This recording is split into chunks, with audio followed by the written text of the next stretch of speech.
నమస్తే, నా పేరు చిరుమావళ సుబ్బారావు. ఈ రోజు చిన్నకొదంగొళ్ళ గ్రామం రత్తారెడ్డి గారి చేను దగ్గరకు వచ్చానండి. రత్తారెడ్డి గారి చేలో ఇది ఎకరం చేను. ఇప్పటికి ఖచ్చితంగా 4 కట్టలు మాత్రమే ఫర్టిలైజర్ పెట్టారు.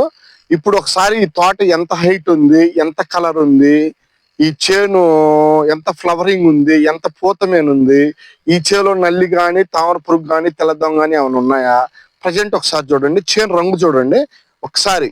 ఈ చేను 4 మూల చూడండి ఏ రంగు ఉందో. చేను ఇదండి. చేలో ఫ్లవరింగ్ ఒక్కసారి చూడండి. ఇప్పుడు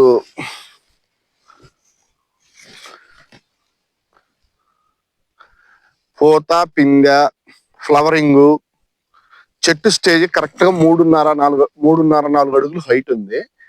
ఇప్పుడు మంచిగా ఈ చైన్ ఇట్లా గనక మెయింటైన్ చేస్తే కరెక్ట్ గా ఇంకొక 15 డేస్ లేక 20 డేస్ లో, ఎందుకంటే పూత వచ్చినాక అది కాయగా మారటానికి 15 రోజులు టైం పట్టింది.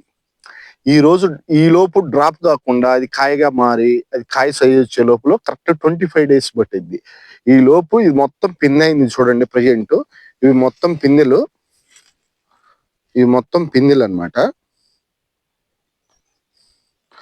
ఒక 15 డేస్ తర్వాత లేక ఆఫ్టర్ 20 డేస్ తర్వాత ఈ పట్టెలు మొత్తం కమ్మకపోయి మాక్సిమం ఎకరానికి 20-25 క్వింటాలు ఒక్కటే కబ్బడిద్ది 100%. చేను ఇట్లా గనక 2 మంత్స్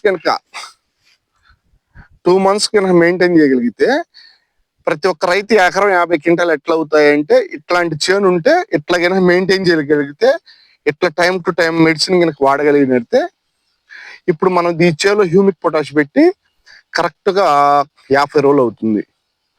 ఇంకొక 15-20 రోజులు కాదు, మనం 60 డేస్ పని చేస్తున్నాం. కానీ 70-80 రోజులు ముందు పెట్టే పని ఉండదు.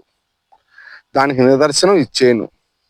అందువల్ల ప్రతి ఒక్క రైతు గమనించాల్సింది ఏంటంటే, ఖచ్చితంగా హ్యూమిక్ పొటాష్ మొక్క దశలోనే కింద వేరు వ్యవస్థ డెవలప్ కావడానికి ఇస్తే మొక్క ఈ రకంగా ఎదుగుదల వచ్చి మొక్క ఆరోగ్యంగా ఉండి ఎక్కువ దిగుబడి రావడానికి అవకాశం ఉంటుందండి. నెక్స్ట్ 15 డేస్ తర్వాత నెక్స్ట్ వీడియోలో ఈ చేలో కలుద్దామండి.